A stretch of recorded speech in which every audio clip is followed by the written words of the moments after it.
Dear students, आज हम आवृत्ति बंटनों के रेखा चित्र बनाना सीखेंगे। Graph of frequency distribution. ये रेखा चित्र में आवृत्ति वितरण को सारणी के अलावा हम रेखा चित्रों के माध्यम से भी प्रदर्शित कर सकते हैं। और ऐसी स्थिति में खंडित श्रेणी की आवृत्तियों को दर्शाने के लिए हम रेखा आवृत्ति चित्र को बनाते हैं, जिसमें हम हमेशा एक्स अक्ष पर मूल्यों को और वाई अक्ष पर आवृत्ति को मेज़र करते हैं। यहाँ विद्यार्थियों की संख्या हमारे सामने दे रखी है, 4, 6, 9, 18 इस तरीके से, और भार दिया हुआ है 45, 46, 47, 48 इस तरीके से क्रमानुसार भार दिया हुआ है। इसे हम ऐसे रीड करते हैं कि 45 भार वाले कितने विद्यार्थी हैं? 6 विद्यार्थी हैं। 45 भार वाले 4 विद्यार्थी हैं। 46 भार वाले 6 विद्यार्थी हैं। 9 विद्यार्थी ऐसे हैं जिनका भार 47 है। तो इस तरीके की आपकी पूरी टेबल दी हुई है, और जिसे आप रेखा चित्र के माध्यम से प्रदर्शित किस प्रकार करते हैं। तो जो विद्यार्थियों की संख्या है वो हम y अक्ष पर दर्शाएंगे, और भार को हम x अक्ष पर दर्शाएंगे। इस प्रकार से विद्यार्थियों की संख्या हमने y अक्ष पर दर्शा दी है, और x अक्ष पर हमने क्रमानुसार भार को दर्शा दिया है। अब यहाँ जितना भी टेबल में जो दे रखा है, मान लीजिए 45 भार वाले 4 विद्यार्थी दिए हुए, तो 5 से थोड़ा सा नीचे और 45 से ऊपर ले जाते हुए हम एक पॉइंट बना देंगे, और उससे सीधी लंबवत एक रेखा x अक्ष पर खींच देंगे। ठीक वैसे ही 46 भार वाले अगर 6 लोग हैं, 46 भार वाले 6 विद्यार्थी हैं, तो उन्हें हम 46 पर हम 6 इधर से हम 6 को लेकर आएंगे, और इस तरफ हम 46 को देखकर वहाँ डॉट लगा देंगे, और इस तरीके से हम क्रमानुसार सारे ही भार वाले कितने विद्यार्थियों की संख्या कितनी है उसको हम इस तरीके से डायग्राम में बता सकते हैं। इसके अलावा हम आवृत्ति आयत चित्र भी बनाते हैं। विशेष तौर पर ये जो चित्र बनाया हमने वो खंडित श्रेणी में हम इस तरीके का चित्र बनाते हैं। लेकिन अगर श्रेणी सतत हो, यानी कंटिन्यूस सीरीज आपकी दे रखी हो, तो उनको भी हम रेखा चित्रों के माध्यम से दर्शाते हैं, और उसके अंतर्गत हम आवृत्ति आयत चित्र बनाते हैं।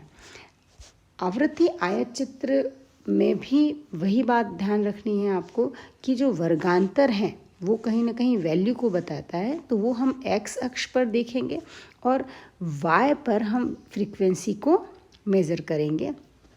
तो यहाँ वर्गांतर दिए हुए हैं और आवृत्ति दी हुई है।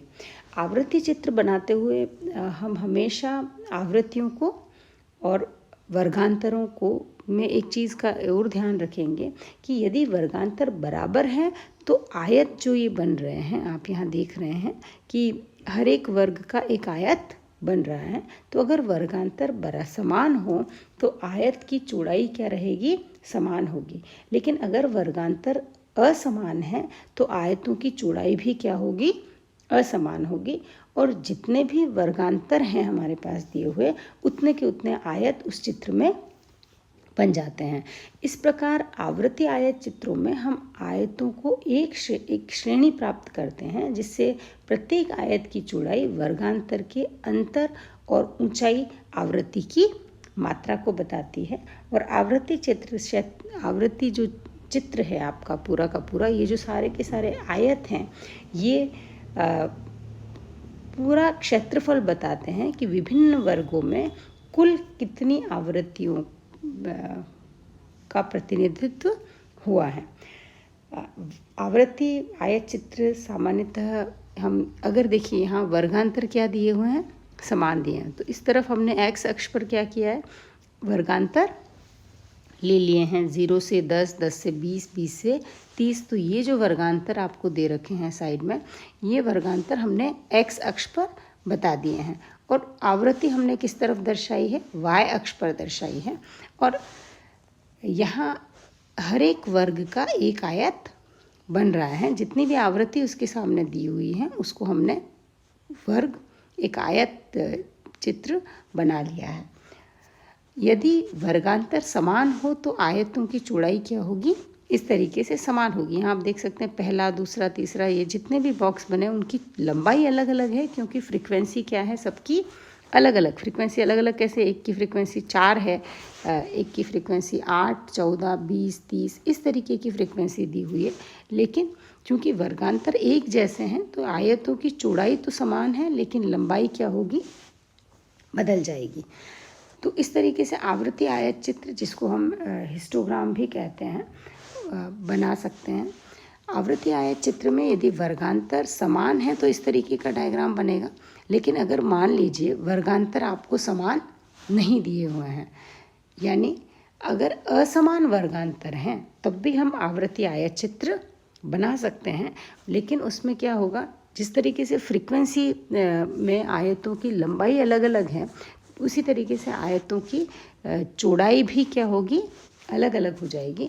यहाँ आप देख सकते हैं कि वर्गांतर जो दे रखे हैं, शुरू के 4 जो वर्गांतर हैं, 50 से 55, 55 से 60, 60 से 65, 65 से 70, इनका डिफरेंस कितना है, 5 का। सब में कितने का अंतर है, 5 का। जबकि आगे हम चलते हैं तो 70 से 80 यानी 10 का डिफरेंस है, उससे आगे 80 से 100 यानी 20 का डिफरेंस है। तो ये अंतर क्या हुआ, यहाँ पर हमको इसकी चौड़ाई में क्या कर देगा, आयत की चौड़ाई में परिवर्तन कर देगा। यहाँ एक्स अक्ष पर हमने मजदूरी जो कि वर्गांतरों में दी हुई है उसको दर्शाया है। तो यहाँ एक्स अक्ष पर आप देखिए शुरू में के 4 आयत जो भी बने हैं उनकी चौड़ाई क्या है, एक जैसी है। लेकिन अगला 70 से 80 वाला उससे डबल हो गया है, क्योंकि उसकी चौड़ाई 10 है, और 80 से 100 वाला और भी चौड़ा है, क्योंकि उसकी वर्गांतर कितना आ रहा है, 20 आ रहा है, तो वो 20 को दर्शाएगा। तो ऐसी स्थिति में हम श्रमिकों की जो संख्या है, यहाँ पर इसको किस पे दर्शा रहे हैं, y पे दर्शा रहे हैं। तो ऐसी स्थिति में लंबाई भी अलग होगी, अलग अलग हो सकती है आयतों की, और चौड़ाई भी अलग अलग हो सकती है। तो इस आधार पर हम असमान वर्गांतरों के आवृत्ति आयत चित्र भी बना सकते हैं और बनाकर उन्हें दर्शा सकते हैं। इसके अलावा हम लोग जो समंक हैं उन्हें आवृत्ति बहुभुज और आवृत्ति वक्र के आधार पर भी दर्शा सकते हैं। सांख्यिकी में आवृत्ति बहुभुज एक इस तरीके का वक्र होता है जो सारी आवृत्ति वितरण, जितना भी फ्रीक्वेंसी डिस्ट्रीब्यूशन हो रहा है, उसको रिप्रेजेंट करता है। और एक आवृत्ति बहुभुज को देखकर हमको, आपको इस डायग्राम को देखकर लग रहा होगा कि हमने जो पिछला डायग्राम बनाया था, ये कहीं ना कहीं इस तरीके का ही कोई चित्र, ये वाला चित्र भी है। तो आवृत्ति आयत चित्र से ही हम इसको व्युत्पन्न करते हैं। और ऐसी स्थिति में हम क्या करते हैं, आपको शुरू के स्टेप तो पता है कि एक्स अक्ष पर हम क्या लेंगे, वैल्यूज़, वाई अक्ष पर वो लेंगे फ्रीक्वेंसी, और इस तरीके से आयत बना देंगे। और इन हर आयत का ऊपर का जो मध्य बिंदु है, यहाँ आप देखिएगा ग्रीन जो मैंने डॉट डॉट बना रखा है, वो क्या लिया है, हर बॉक्स का ऊपर का हिस्से का जो बिल्कुल मिडल पॉइंट है, मध्य बिंदु, वो हम लेकर उनको पॉइंट्स लगा देंगे और उनको हम मिला देंगे। उनको मिलाने के बाद एक स्मूथ कर्व बनाएंगे जो कि ब्लैक लाइन में बताया गया है, और उस स्मूथ कर्व को हम 0 से शुरू करेंगे और इस तरफ नीचे बिल्कुल नेक्स्ट आयत आपका जहाँ पे समाप्त हो सकता है, वहाँ पर हम उसको समाप्त कर देंगे। और बहुत स्मूथली ग्रीन जो आपकी लाइन जा रही है उसी के आसपास करेंगे, उसको खींचेंगे और हम उसको ऊपर से एक कर्व दे देंगे। यहाँ ब्लैक लाइन को ऊपर से एक कर्व दे देंगे और कर्व देकर वो नीचे वापस उसे मिला लेंगे। तो ये जो रेखा आपकी बन रही है ये आवृत्ति वक्र कहलाता है।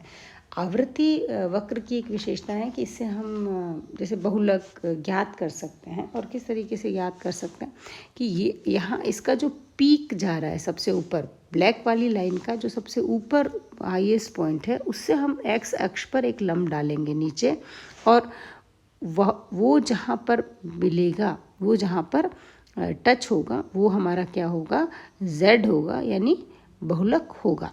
यहाँ ये आपको ध्यान रखना है कि इन जो ये आयत वर्ग हैं उनका क्षेत्रफल और ये जो रेखा हमने खींची है उसका पूरा क्षेत्रफल क्या होना चाहिए, समान होना चाहिए। यहाँ आप देख सकते हैं कि कहीं रेखा आयत के अंदर से जा रही है, कहीं रेखा आयत से बाहर भी निकल चुकी है, लेकिन दोनों में ध्यान विशेष तौर पर यही रखना है हमको ग्राफ में कि जितना एरिया इन आयत चित्रों का हो उतना ही एरिया इस रेखा का भी होना ज़रूरी है। तो इस तरीके से हम आवृत्ति बहुभुज और आवृत्ति वक्र बनाएंगे और हम फ्रीक्वेंसी डिस्ट्रीब्यूशन में डेटा को रिप्रेजेंट करेंगे। Thank you.